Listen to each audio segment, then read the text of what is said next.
Welcome back, my fellow fans of the written word. Welcome back to the Interactive Fiction channel. We've played Warlock with mixed results and Trial of Champions and Citadel of Chaos and Bloodbones. We're left with these, and let's see what's the most interesting looking one. Let me tell you, this cover is just gibberish to me because I'm colorblind and it just all blurs together. This one looks interesting as this one. I think this one looks the best. So, even though this one looks interesting as well, but let's try this. Let's try City of Thieves. City of Thieves, ladies and gentlemen. Yes, we all know by now that it is a fighting fantasy game book, which is an interactive adventure in which we are a hero. We can choose a correct path, find equipment, avoid traps, survive combat, read an interesting yet pulpy story, and go on. We're not going to get a free read mode, we're going to be an adventurer. So, let us go with adventure. And now we need to roll our stats. So, first of all, arguably next to luck, I think the most important one. Yes, this is much better. So 9 plus 12, our stamina is 21. Let's determine our skill. And our skill gives us, determines our success with actions, generally for fighting. Okay, and then luck. No, I don't think so. Yes, excellent. And now we have a similar choice as we did with the Warlock module. What do we take? Strength, skill, or fortune? I think we take skill.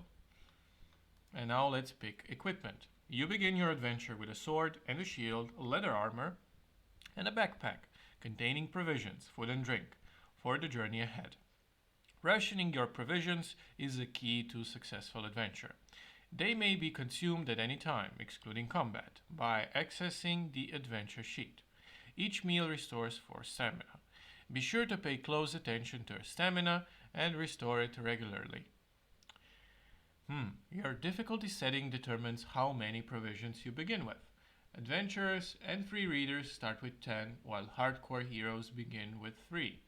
During your quest, you may encounter characters and items that alter your 3 scores: stamina, skill, and luck.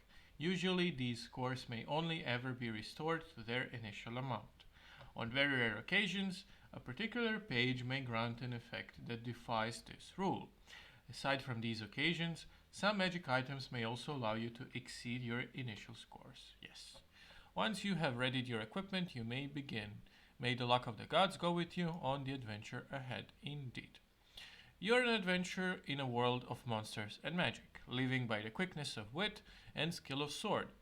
You earn your gold as a hired warrior, usually in the employ of rich nobles and barons on missions too dangerous or difficult for their own people. Slaying monsters and fearsome beasts in pursuit of some fabled treasure comes as second nature to you. Being an experienced and highly trained in the art of the sword, you allow nothing to stand in your way on your quests. Your success on a mission is always assured, and your reputation has spread throughout the lands. Whenever you enter a village or town, the news of your arrival spreads through the citizens like wildfire. Few of them have ever met a dragon slayer before. So we do have some history, it seems. We are a dragon slayer. Okay. One evening, after a long walk through the outlands, you arrive at Silverton, a town which lies at the crossroads of the main trading routes. in these parts. Great wooden wagons hauled by teams of oxen are often seen rumbling slowly through the town laden with herbs, spices, silks, metalware, and exotic foods from far off lands. Over the years, Silverton has prospered as a result of the rich merchants and traders stopping there en route to distant markets. Its wealth is quite apparent, with ornate buildings and richly dressed people aplenty. But as you enter the town gates, something strikes you as being not quite right. The people look nervous and on the edge. Then you notice that all the windows on the buildings have great iron grills bolted over them, and the doors have been strengthened too. Although you usually prefer your own company to that of others, you decide to stay in Silverton for the night. You want to find out who or what is troubling the people. Well, let's find out. As you walk down the main street, a single note from a bell rings out from a tall tower ahead. Then a man shouts almost desperately, "Nightfall! Nightfall! Everybody indoors!" You see people scurrying around with anxious faces and looking surprised when they see you. Across the street you see a tavern with the words "The Old Toad" painted on the sideboard. As you enter the tavern, a whisper runs through the locals as they recognize you. Some put down their mugs and stare. You are somewhat surprised that none come over to you to hear tales of adventure. Walking over to the counter, you ask the old innkeeper for a room and a hot tub, but she ignores you and shuffles over to the great oak door, pushing 6 large bolts into place. Only then she does turn to you and says quietly, "That will be 5 copper pieces for the room and 1 more for the tub, in advance if you please." You reach into the leather pouch on your belt and toss the coins to the counter.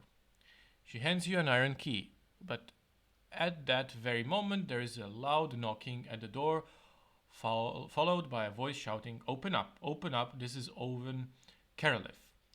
The old innkeeper shuffles over to the oak door again and slides open to the bolts. Then a fat and balding man dressed in rich scarlet robes bursts into the tavern looking round frantically. He sees you and walks quickly in your direction, huffing and puffing. He is a man certainly not used to haste. You notice great beads of sweat on his forehead in the pale candlelight of the room. As he nears you, he calls out urgently, "Stranger, I must speak with you. Please sit down." "It is important that I speak with you." "Okay." When he turns to the innkeeper to snap his fingers for food and drinks, you can see that he is obviously of some standing in town.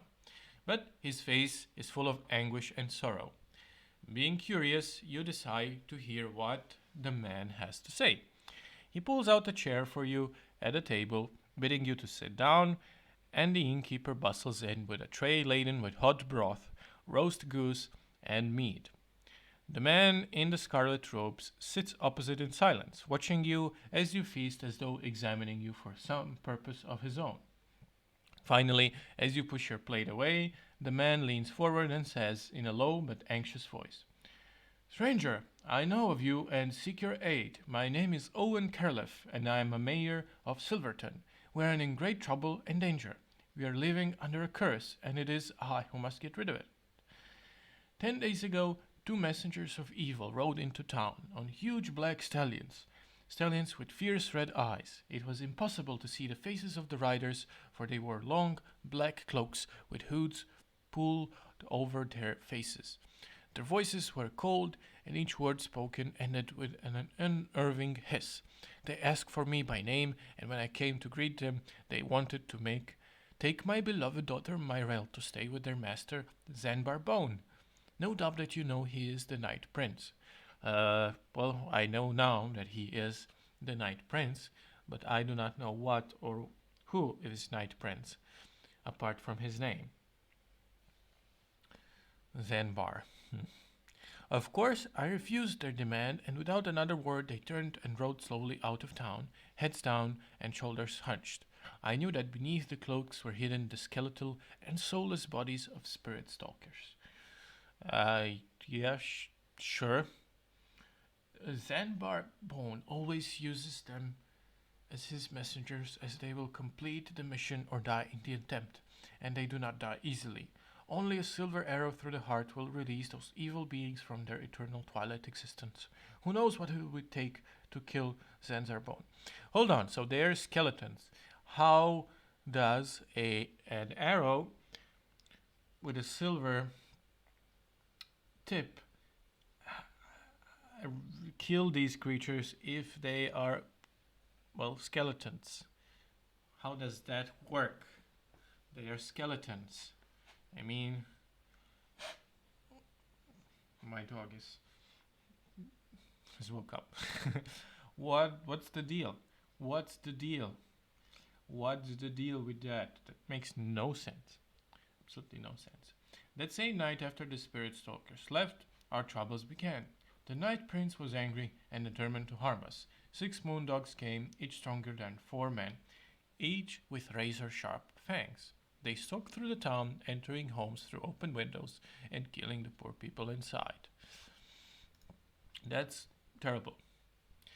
In the morning, we counted 23 dead, so we barred our windows and bolted our doors, yet each night the moondogs return and we are unable to sleep for fear that they may find a way into our homes. Some people are now talking of sending Myrell to Zanzarbone. Those whimpering traitors, I should have them flogged. But what good would that do? There is but one hope, and that rests with you, stranger. There is a man called Nicodemus, who, for reasons I'll never understand, lives in Port Blacksand. The place is commonly called the City of Thieves, and it is the home of every pirate, brigand, assassin, thief, and evildoer for hundreds of miles around. I think he lives there just to get some peace from the likes of us. He is a wise old wizard and is unlikely to come much harm even in Port Blacksand, for his magical powers are great. He alone is capable of defeating Zanzarbone. He used to be a friend of mine many years ago. We need him, and I beg you to bring him to us. None here dares enter Port Blacksand. You will be well rewarded if you help us, stranger. Take these 30 gold pieces for your journey, and take the sword to use and keep. What kind of sword? Can we see our sheet? Majestic broadsword. Interesting. Yes, good. Great. Whoops. As Owen Caroliff rises, he pulls back his scarlet robe, revealing the finest broadsword you have ever seen. He hands it to you, and touching the edge of the blade, you are surprised to see a droplet of blood fall from your finger. It's super sharp. You then examine the marvelously ornate gilded serpents twining round the hilt. You have never wanted anything so badly in your life before. You stand up and hold out your right arm to Owen. He shakes it eagerly, saying, "You must set off at the first light of dawn. The moondogs will be gone by then. I shall be forced to stay the night here also, so let us drink to our destiny, and may the gods be with us." For the next hour, Owen talks about your coming journey, explaining in detail how to reach Port Blacksand. Later, you gather up your backpack and furs and climb the wooden stairs to your room. You sleep uneasily despite the security afforded by your new broadsword, as you are more than once woken by the sniffing, scratching, and howling of the roaming moondogs outside. By dawn, you are already awake and dressed, determined to reach Port Blacksand quickly to find this man Nicodemus. As you leave the tavern, a black cat scurries past your feet, and you almost trip. A bad omen, perhaps? Now turn over. No, I don't think it's a bad omen. There's nothing wrong with black cats. I mean, black cats are even, unfortunately, the least adopted cats in the shelters because, well, people think they bring bad fortune. And they're just cats. And that's just mean. I mean, I'm a dog person, but I like cats too. That's just be nice. There's nothing wrong with black cats. In fact, they look cool. If I were a witch, I'd have a black cat and a black bat and a black dog and a black parrot, and I'd be the most goth witch that ever goth. The walk to Port Blacksand takes you west, some 50 miles across plains and over hills, fortunately without any harmful encounters. Eventually you reach the coast and see the high walls surrounding Port Blacksand and at the cluster of buildings projecting into the sea like an ugly black mark. Ships lie anchored in the harbor and smoke rises gently from chimneys. It looks peaceful enough, and it is only when the wind changes that you smell the decay in the breeze to remind you of the evil nature of this notorious place. Following the dusty road north along the coast to the city gates, you begin to notice fearful warnings. Skulls on wooden spikes, starving men in iron cages suspended from the city wall, and black flags everywhere. How very edgy. As you approach the main gate, a chill runs down your spine, and you instinctively grip the hilt of your broadsword for reassurance. At the gate, you are confronted by a tall guard wearing a black chainmail coat and an iron helmet. So this gentleman right here. He steps forward, barring the way with his pike, saying, "Who would enter Port Blacksand uninvited? State the nature of your business or go back the way you came." How will you respond?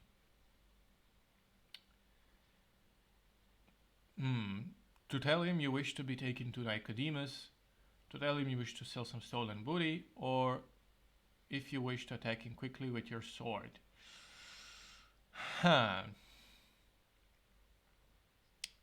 That's. Is the guard really a guard?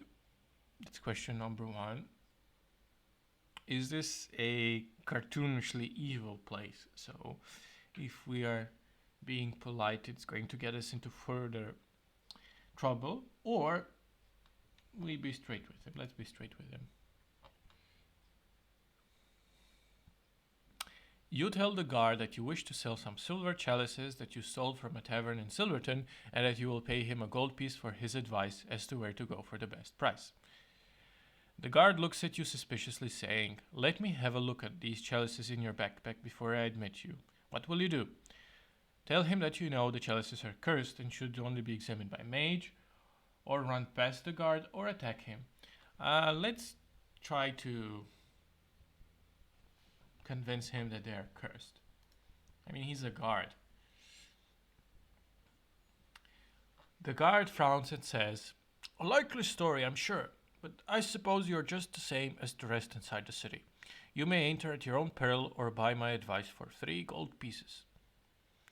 If you wish to ignore the guard and head straight into the city, turn to 74, or buy the guard's advice, well, let's buy the guard's advice.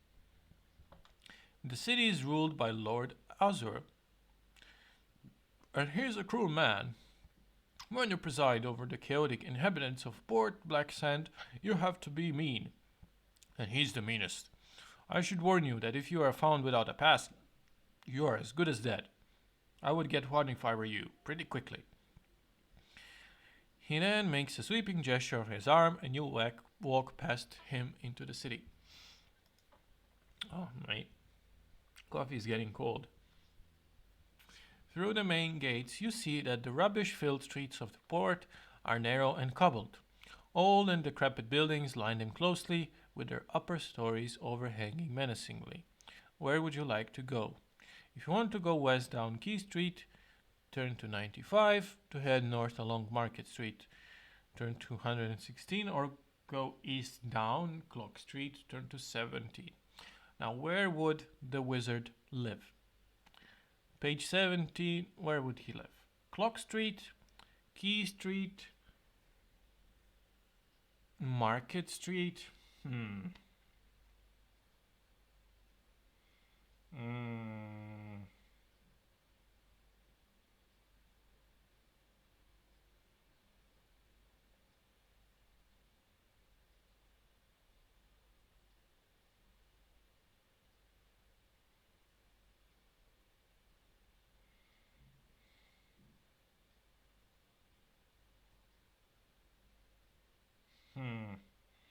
What should we do with a drunken wizard?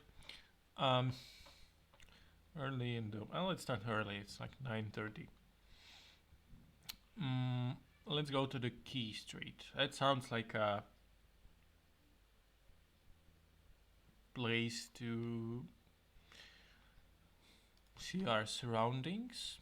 On the left side of the street, you see a large iron key hanging over the doorway of a small shop. A sign in the window reads J.B. Raggins, locksmith. If there's anything, and I mean anything, I can truly appreciate by fighting fantasy books is the names. The names are just majestic. J.B. Regan's Locksmith. Mm, it's mwah, chef's kiss.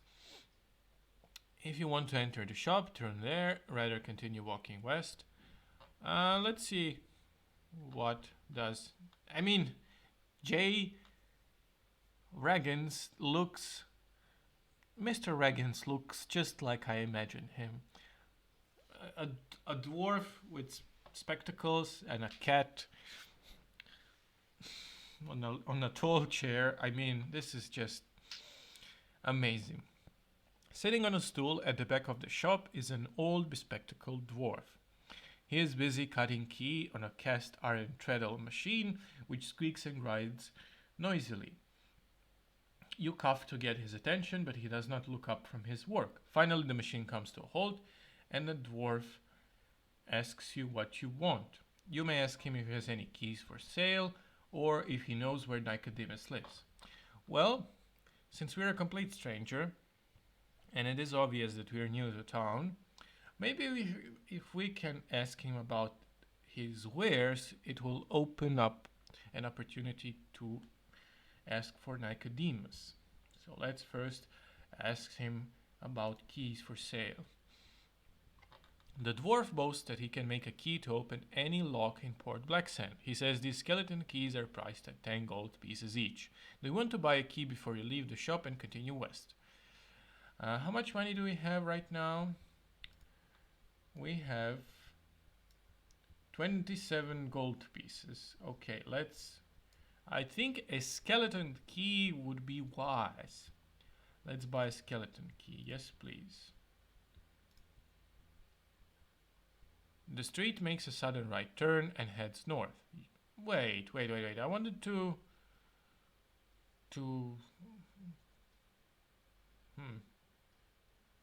ask something. Well, anyway. You pass a cluster of small houses and are aware of unseen people watching you walk by. Then the door of one of the houses opens and a small boy dressed in rags runs out and hangs you a piece of paper. Without stopping, he runs off and disappears around the corner. The paper has a message on which reads, "Arrows from 6 bows are pointing at you. Leave 10 gold pieces in the middle of the street and keep walking. If you want to obey the instructions, turn there, or want to keep walking without paying, turn there." Well, let's continue. You hurry down the street, but glance back after hearing cries of jubilation. Wait, was that additional 10 gold pieces? Yeah. Well, we've been robbed. Some people are linked arm in arm and dancing in a circle around your 10 gold pieces. You curse the stealing city and press north. Well, I mean, we deserve this. We deserve this. While most of the houses in the street are small, cramped, and dark, you see one that stands alone and is painted bright red. The door has a welcome sign hanging from it. If you wish to enter the red house, turn there, or keep walking north, turn there. Yeah, sure. Inside the house, you find yourself in a room painted red and empty apart from a table on top of which are 2 glass bowls. In one, there is a small golden scorpion, and in the other lies a silver scorpion. In the far corner of the room, there are stairs that lead up to another floor. What would you like to do? Pick up the golden scorpion, pick up the silver scorpion, investigate upstairs. I prefer silver, so... Inspecting the scorpion, you see that it is a brooch. You decide to pin it to your leather tunic. The brooch has magical healing properties. After any battle, the brooch will immediately restore 1 stamina point. What would you like to do next? Climb stairs, examine the gold scorpion. I mean, at this point, let's examine the gold scorpion. Inspecting the scorpion, you see that it is a brooch. You decide to pin it to your leather tunic. It is a lucky charm. You gain 2 luck. What would you like to do next? Climb the stairs or leave the house? Does it do permanently or no? So let's climb the house. Interesting.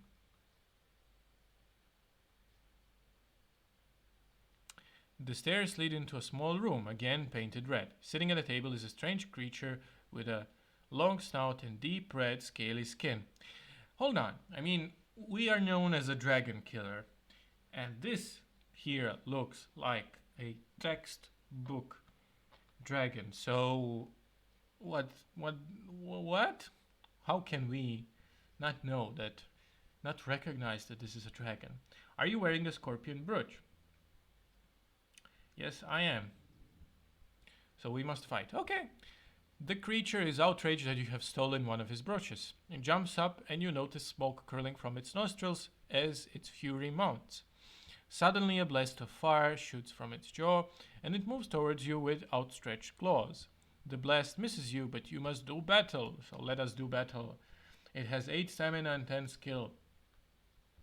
No. Yes. We both miss. Okay. Better. We hit the buff the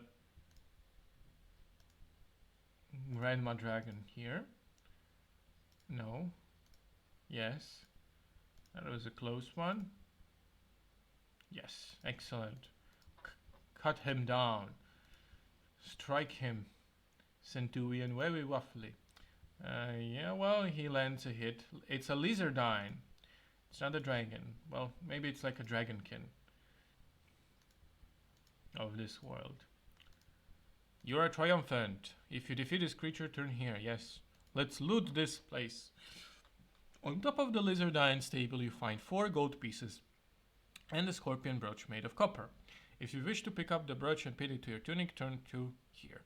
I mean, we can take the gold pieces or this. Can we not do both? I mean, both silver and gold thingies were beneficial, so I'd wager it's not cursed. Aha. Well, that's my fault, I guess. Our skill is now lowered. But oh well, you're now wearing a brooch that slows you down in combat without you realizing it. Your skill is reduced by 1 point. Finding nothing else of interest, well, walking towards you down the street are 2 guards. They stop in front of you and demand to see your papers. If you do not, you must turn to 99. You are unable to explain why you're in the port Blacksand, and the guards draw their swords, telling you that you are under arrest. You must fight. Maybe we should have went to the merchant alley or whatever it was called to get our pass and heed the advice of the guard we bribed, because I mean, this is trouble. It's not bad, but it is trouble. Why did I do that? Why did I do that? Okay, no, never mind. We're triumphant. Let's go. You make a rapid search through the guard's possessions and find 7 gold pieces and a set of keys and a piece of stale bread. You stash the lot in your backpack and quickly set off north again. The street soon makes another sharp turn to the right and you find yourself walking east. Outside one of the houses to your left is a pile of rubbish and broken objects. On top of the pile is a pair of old boots that look about your size. If you wish to try them on, turn there or keep walking east. Let's try them on. Ah, there we go. We have gained back this 1 skill point that we lost. We could have had 1 skill point extra, but it's interesting that the copper one brooch doesn't register here. So gold scorpion, silver scorpion, elven boots. So these were elven boots, but nothing. Well, at least we have some money now. And more skill that we had. You arrive at a 4-way junction in the street. The street continuing east changes its name to Clock Street, and the street running north and south is called Market Street. Looking north, you see a crowd of people walking up the street, cheering loudly and waving their arms in the air. You decide to follow them. Okay. What a sight. As you catch up with the chanting crowd, you see that they are carrying eggs and rotten tomatoes. Soon the street opens out into a large market square. All around the edge are stalls with vendors, hawkers, musicians, and entertainers carrying on their business. In the middle of the square is an elevated pillory. Above the noise of the crowd is a trumpet, sounds, and crowd starts to pelt the man in the pillory with rotten food. An old woman standing next to you offers 2 eggs to throw. Not wishing to appear to be the outsider, you take the eggs and hurl them. But as you do, the old woman picks your pocket without noticing, of course. You lose 1 gold piece, and aware of your loss, walk away from the crowd to look at various stalls. Yeah, we are really, really out of our element here.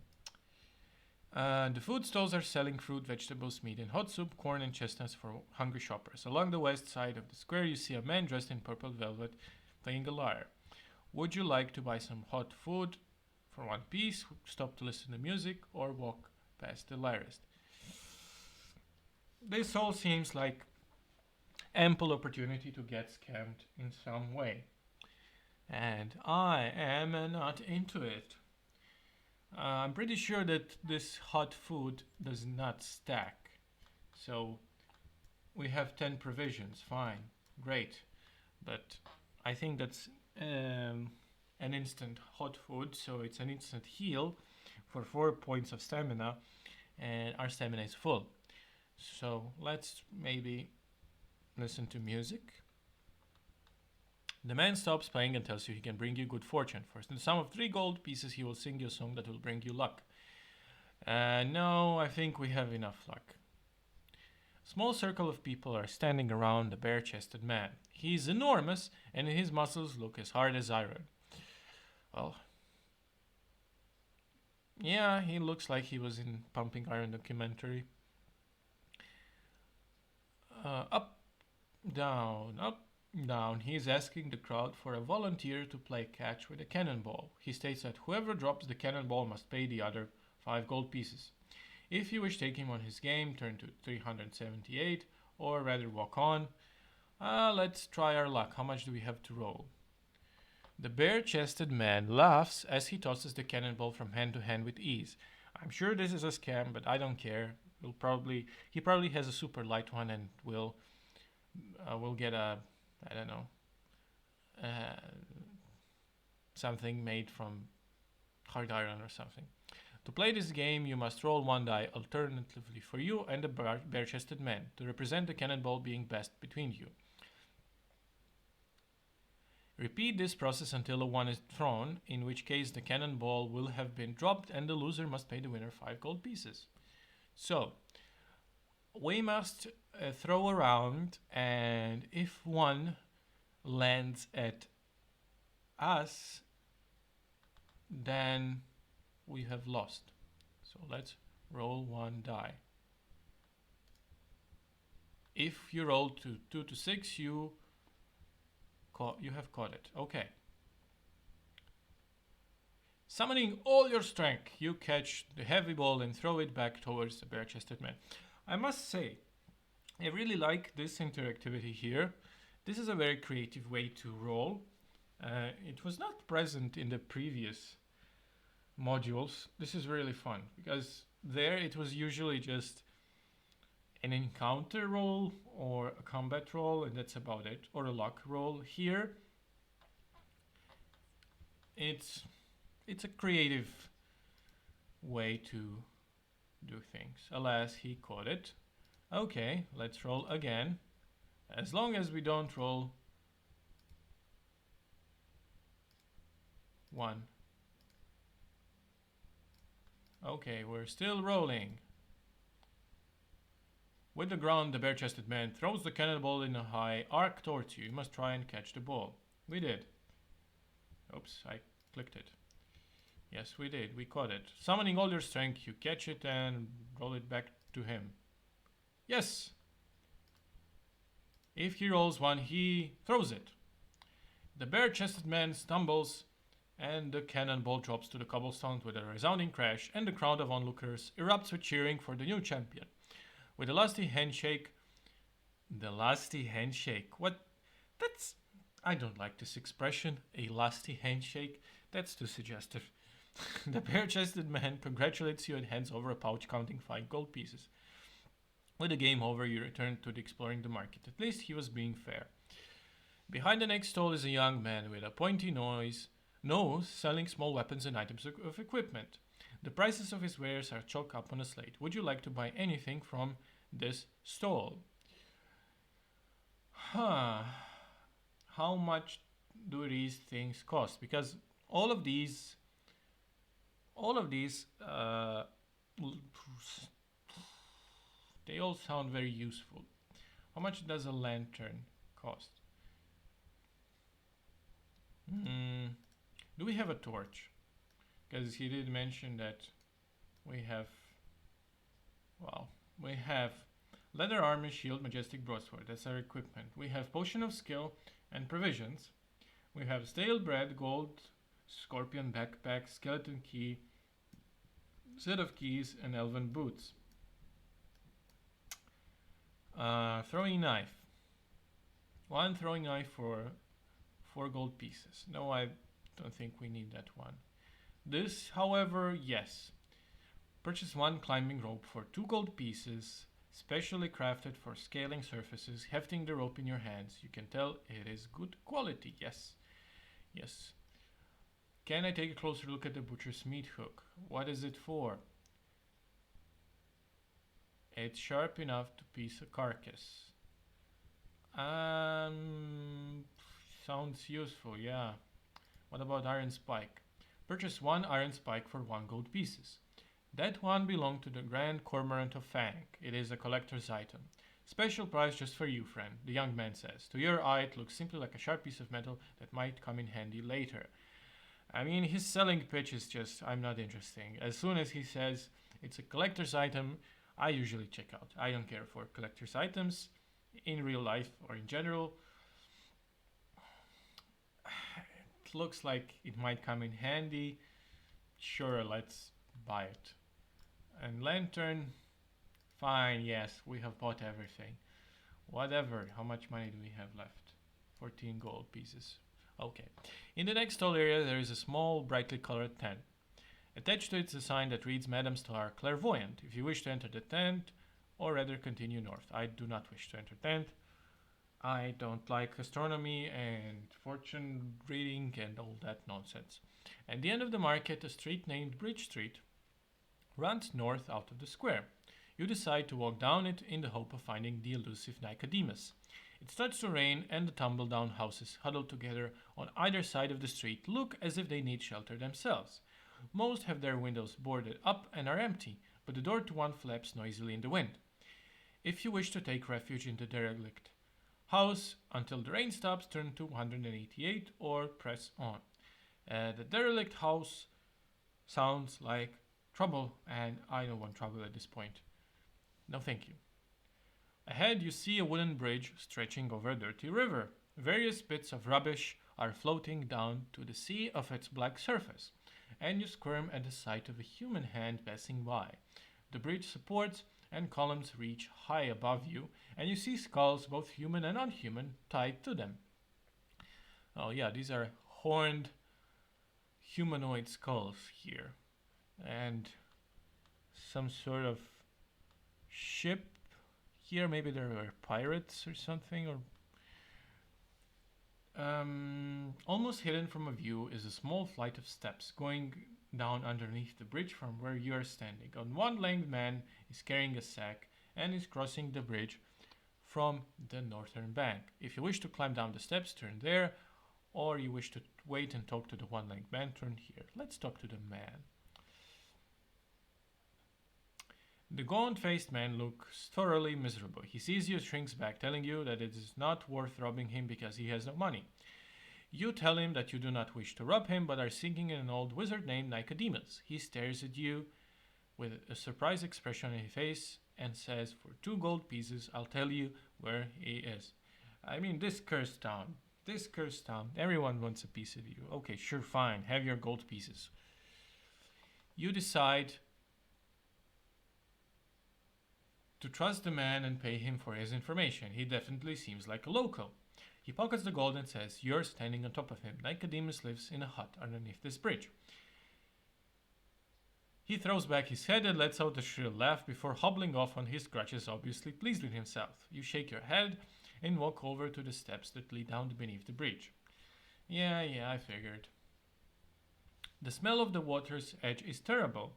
Above you, you hear the sound of footsteps crossing the wooden bridge. Built into the foundations of the bridge is a wooden hut. Drawn curtains obstruct your view into the small building, but you know you are not welcome when you read the words "Keep Out" painted on the door in large red letters. You draw in a deep breath and knock on the door. You hear muttering and shuffling of feet, and suddenly the door is thrown open. Before you stands a white-haired old man with a long beard, wearing long white robes. He looks at you sternly and says, "Explain yourself to Nicodemus." You are elated at finding Nicodemus and tell him about Zanbarbone's reign of terror in the town of Silverton and why Mayor Owen Carliff asked you to find his old friend to help them. Nicodemus frowns and walks back inside his hut, beckoning for you to follow him. He sits down in a rocking chair and starts to talk in a calm voice. "I am old and tired and wish for no more adventure. I live here under a singing bridge in Port Blacksand to escape the pleas for aid from people fallen on hard times. Hence no one bothers me, but I do wish to help my old friend Owen. I will tell you how to defeat the Night Prince Zanbarbone. Listen carefully, for I shall say this only once." Nicodemus lights his pipe, and after a moment with it in his mouth, his eyes distant in deep thought, he exhales a billowing blue cloud and continues, "The Night Prince can only be defeated after sunset. In daylight hours he exists on another plane. No doubt he will have his servants to protect him, but you should get past him. You will need something special to deal with Bone himself. To protect yourself from his entrancing stare, you must have a white unicorn and a yellow sun tattooed on your forehead. Normal weapons will not harm him. First you must shoot him through the heart with a silver arrow. This will paralyze him but not kill him.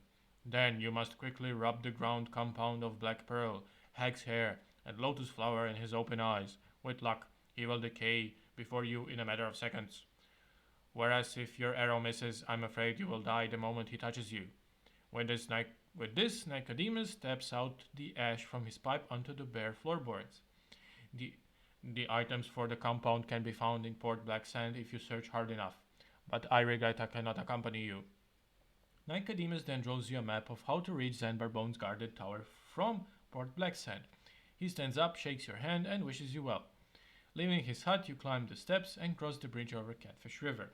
Bridge Street continues north a short distance before ending at the junction. Well, that's it, I guess. We have a fetch quest, essentially, to gather the items. The silver arrows, what was it? The compound of black pearl, hag's hair, and lotus flower. Okay, well, walk down the Candle Street. On the right side of the street, you see a small alleyway between two houses. The alley soon ends at the doorway with 6 skulls painted on it, 1 black and 5 white. If you wish, walk down the alley and open the door, turn here or continue east. Let's turn here. You enter a small candlelight with no windows. It is empty apart from the table and 2 chairs. A man wearing black robes and skull cap is standing in a corner. He smiles and asks you to sit down at the table. He sits opposite you and, after placing 6 white pills on the top of 6 skulls, looks at you and says, "One of the pills before you is deadly poisonous, the others are harmless. Swallow one of your choice. If you live, I will give you 20 gold pieces. If you die, I will keep all your possessions." Yeah, I don't want to play this game. I'm not interested. Let's walk to the Harbor Street.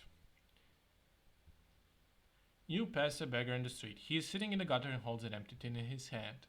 If you wish to toss a gold piece, turn here or walk past him. I'm not interested, no thank you. Narrow alleyways run south of the street between 2 houses. If you wish to investigate the alleyway, turn here or rather continue Uh, I want to find the shops to buy the stuff I need. Ahead, you hear the noisy clatter of galloping hooves on the cobblestones. You hear the noise of wooden wheels and an urging voice, followed by the crack of a whip. Someone is rapidly approaching in a horse drawn carriage. If you wish to stay and see who it is, turn here, or if you want to hide out of sight behind a barrel and watch the carriage. Let's hide, that seems the best. The carriage thunders by, and you see its driver urging on the four horses as though his life depended on it. As the noise of the carriage fades into the distance, you step onto the street and continue west. The street gradually starts to run downhill. The houses end at the tavern called the Black Lobster, and the street opens out to a quayside. A stone jetty runs out to the sea, and tied to it is an old galleon. It is flying the skull and crossbones, and is probably one of the many pirate ships to that anchor in Port Blacksand to offload their booty. Harbor Street turns right at the jetty and runs north parallel to the shore as far as you can see. If you wish to walk down to jetty to climb aboard the ship, turn here. If you wish to walk north up the Harbor Street, turn here. Let's examine our thing. So we have a bunch of stuff here, okay, but what about this? Where is the... So the wizard should have marked the way towards the bone man, but that doesn't seem to be a case. If you wish walk to the yeah, I don't want to climb board the ship yet. Let's continue east. No, let's continue harbor. The houses on the right side of the street are small and weather-beaten. Old women sit outside on the front steps, cleaning fish and mending fishing nets. They are large and jolly, talking to each other and frequently rolling about, bellowing with laughter. The fishermen do not appear to be at home. The street and the quayside come to an end at a great iron anchor. You could speak with these women or turn around and walk back towards the junction. To stop for a chat, turn to 320. To return to the junction, turn here. Let's stop for a chat. The jolly fishwives' plump cheeks are as round, as shiny, as red as apples. You ask if they own any of the items you need, but they all frown and shake their heads collectively. Then one shares a piece of gossip. She tells you that there is a tale that hags have been seen disappearing down sewers to catch rats for their stew pots. However, she has never seen a hag herself. You decide to leave the ladies. You then walk back to the junction and turn left into Clock Street. Okay. The Clock Street is very narrow and lined with terraced cottages and the occasional shop. To your left, you see what looks a small boy lying face down on the cobblestones, groaning loudly. A hood is pulled over his head and you cannot see his face. A wooden hoop and stick lie by his side. If you wish to stop and help, turn there. Yeah, let's help. Of course. As you bend down to help the injured boy, he suddenly rolls over and you see the flashing blade of a dagger before your eyes. The boy is in fact a goblin thief and you must fight for your life. He is strong but not a good fighter. Okay, let's kill them all. Let's kill them all. Yes. Slashy, slashy.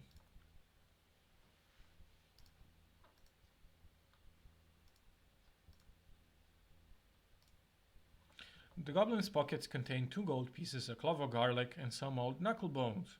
You add these items to your pack and head east. One of the shops to your left is a candle maker's. There are many different colored candles burning in the window. Let's enter the shop. Maybe he has one of the things we need.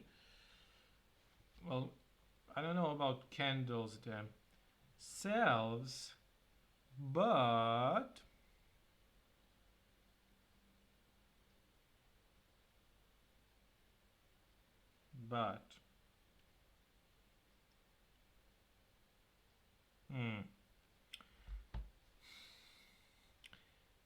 Let's see what he has to offer. Inside the shop you see a tall, thin man. And he is an elf. So therefore he's not a man, but whatever. With pointed ears and fair hair, pouring hot wax from an iron pan into a mold. The candle maker is an elf.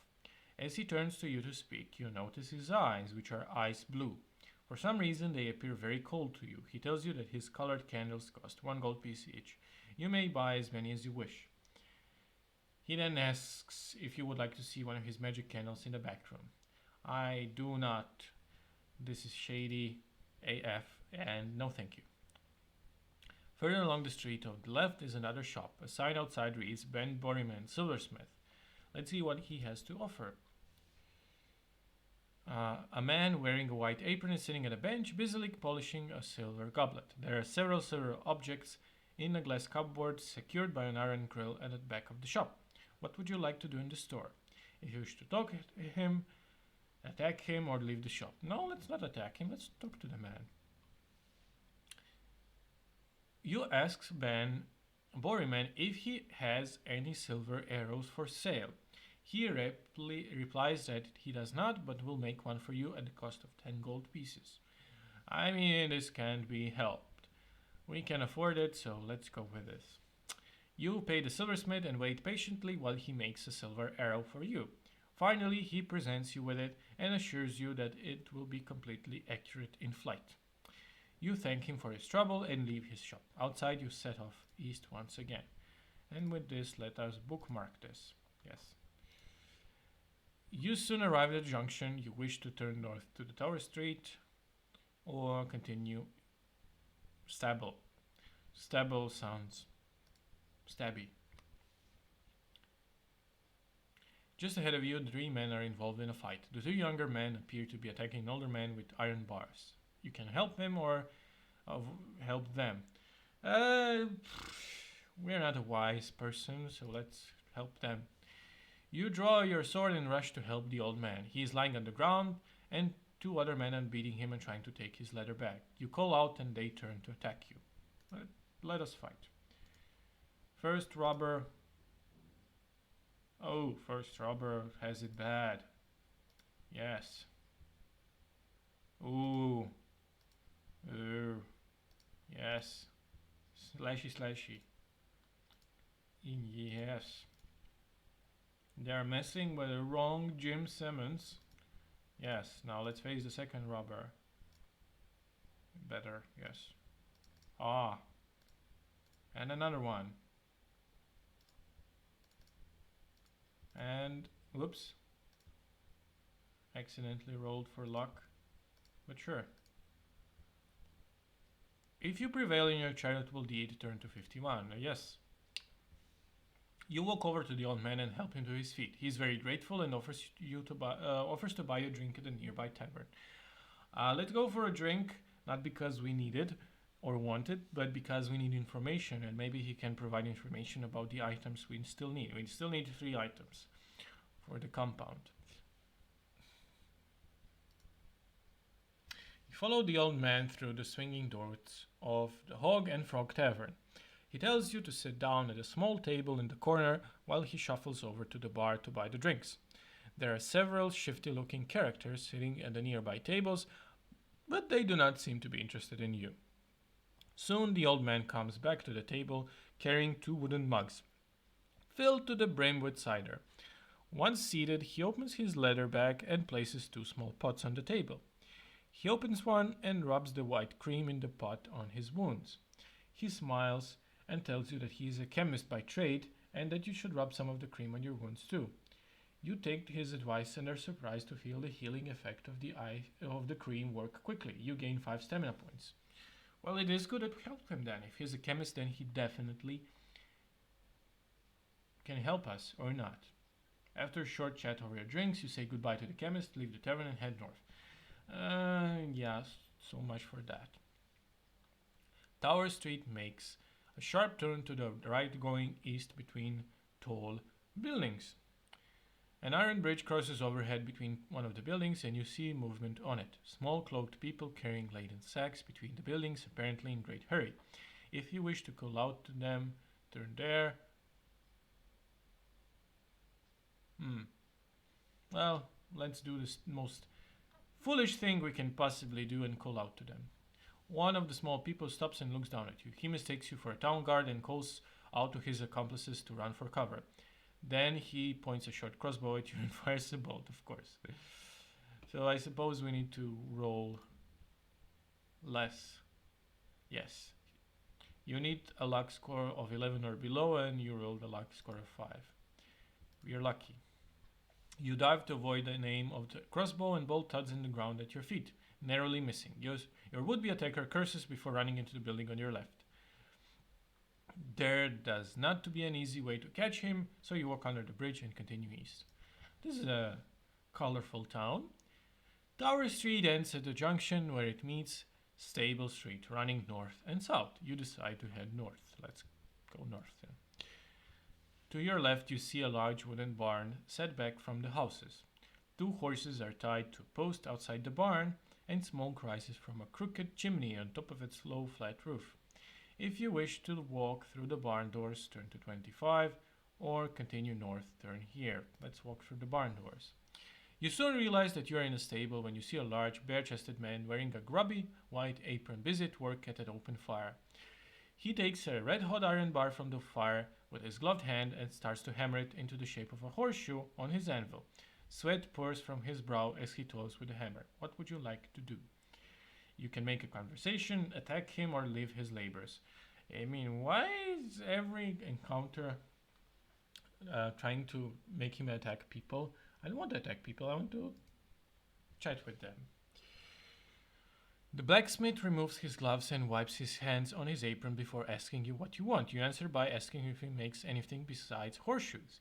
He replies that in his spare time he enjoys making chainmail coats. In fact, it has become quite a profitable sideline of his, especially in a place like Port Blacksand.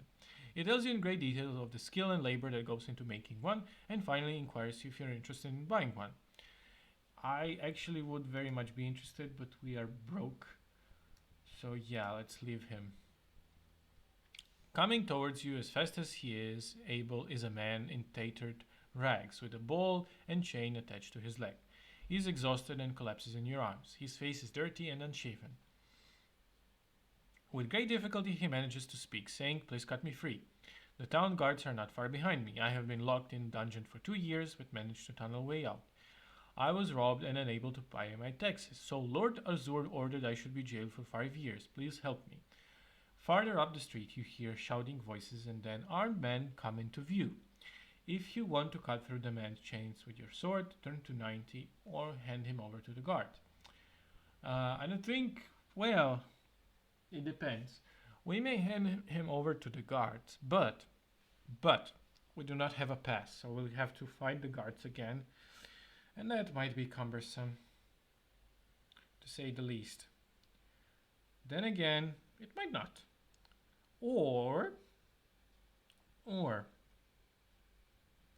we can set him free, and even if he's a scammer, I'm sure we can handle him, because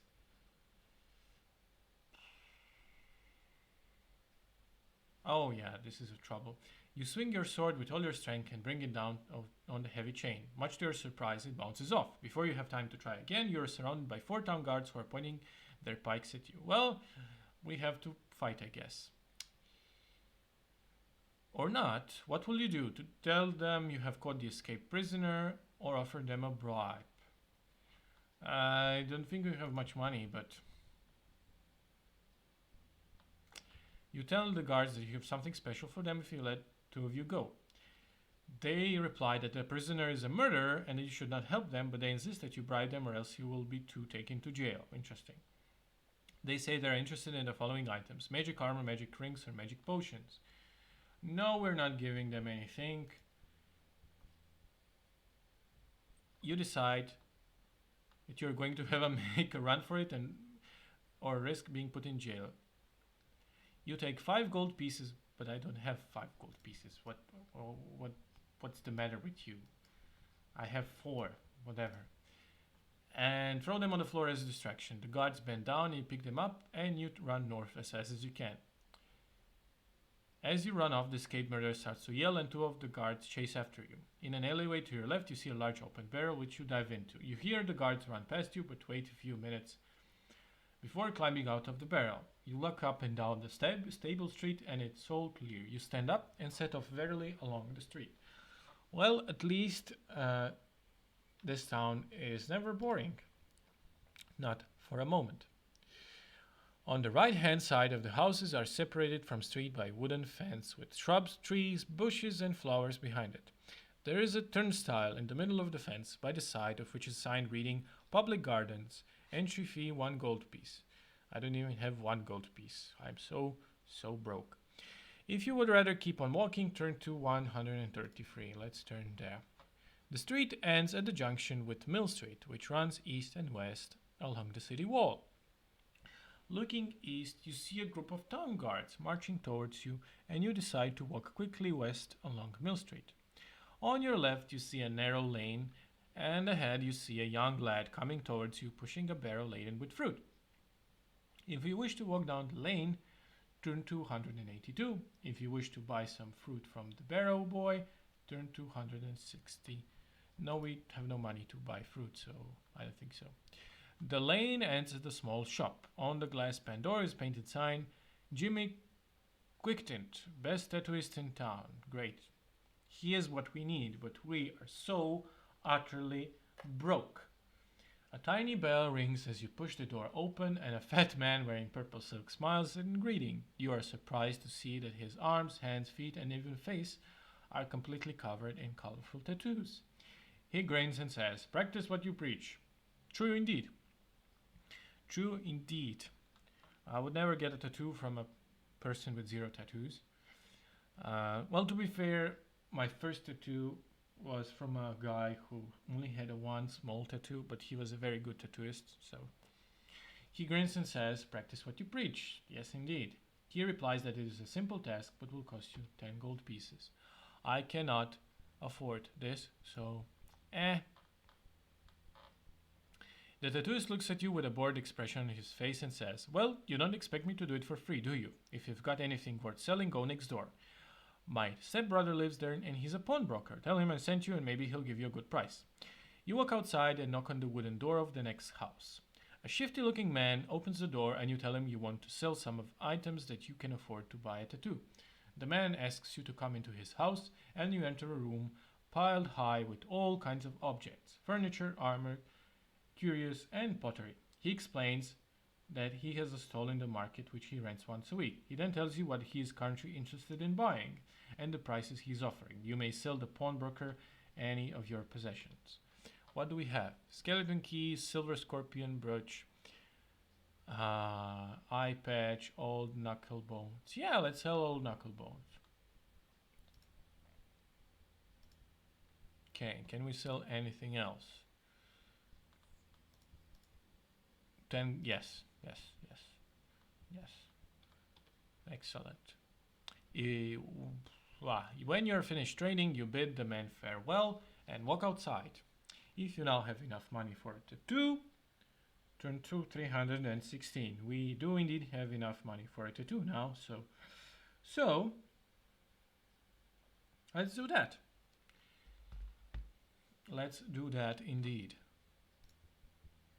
Once again, you walk into the tattooist shop and are greeted by Jimmy Quicktint. He is obviously pleased that you are back to give him some business. Indeed. He takes the money and motions for you to sit down on a wooden stool. After a long and painful process of repeatedly pricking your forehead with a sharp needle, he applies the indelible inks. You look in the mirror, find your new appearance somewhat strange. I imagine. I like tattoos, but face tattoos, not really my thing, let alone a forehead one. But to each their own, I guess. You shrug your shoulders and leave the shop. You then walk back up the lane and turn left into the Mill Street. Walking towards you along the street are 2 huge guards wearing the black uniform or Lord Azure. As they get closer, you see that they are trolls, brutal mercenaries employed by Lord Azure as elite imperial guards. To your right, there is a tree which reaches almost to the top of the city wall. If you wish to risk walking past the trolls, turn there or climb a tree to get over the wall. Um, hmm. Well, this is the same emblem that adorned that fence with the skulls. So I assume that's the reference there. It all depends if it's a funny thing with, especially with interactive fiction, uh, and it is something that's very endemic to video games in general. This separation of storytelling and narrative, because you have a character even here, even in what amounts to a book essentially, but the author, creator of the book or a game, is allowing you to fight when it suits them, when they decide it is beneficial and moves the plot forward. Because there are moments where in games, and especially in interactive fiction, where you're pretty sure you can defeat the opponent, but the game has other plans for you, so it knocks you out and you wake up somewhere else, or it's a fail state. Even if realistically, if you look at your stats or just your character's past work in general, I mean, you have defeated a half dragon or whatever just pages ago, and now you are defeated by two trolls or something along those lines. But the game doesn't want you to fight these guys. The game wants you to run away from them or to be captured by them, and there is no third option. So it's always a gamble. And I imagine it's always a gamble in design, because if I were a writer, and I at some point I do want to write a choice game. If you guys seen my choice of the Deathless video, um, the company that makes it has their script, their language available freely, so you can find a tutorial and just use the script language they're offering to write your own interactive game, interactive novel. And I would like to do it one day when I have time, but I imagine it's a great challenge. When do you allow a person who is reading, experiencing your work, to go forward? How do you balance this need to construct a very concise story versus the character feeling trapped? Because it is different from tabletop somewhat. When you have a group and DM, he has an outline, but he quickly adjusts the story and the narrative on the go, because he's a living, breathing person. He can adjust on the go. But with this, the content, once it's done, it's done. It's static. So there's not a lot of wiggle line. So in this case, let us climb the tree, because I don't think we can fight them. Maybe we can, but The trolls see what you're doing and run towards the tree. You are forced to leave your shield behind as you quicken your pace. What? How? This is bullshit. See, this is what I'm talking about. You lose one skill point. After climbing quickly up the tree, you realize that you must jump a distance of 2 meters between the branch and the top of the wall. If you are wearing a chainmail coat, you will have to take it off in order to jump safely across the wall. Well, at least it's good that we didn't waste money we didn't have on a chainmail coat. Below, you see two trolls running around the tree, waving their swords at you. There is no alternative but to jump. I would rather fight them, but this is me and being overly cautious in these interactive fiction games. It's a close shave, but you just manage to grip the edge of the wall with your fingertips. You put yourself up and climb onto a stone walkway along the top of the city wall. On the other side of you are stone towers rising above the battlements, spaced some 100 meters apart. There are doors in the towers, both of which are suddenly flung open as more guards run out to capture you. There is a 20-meter drop on the other side of the wall.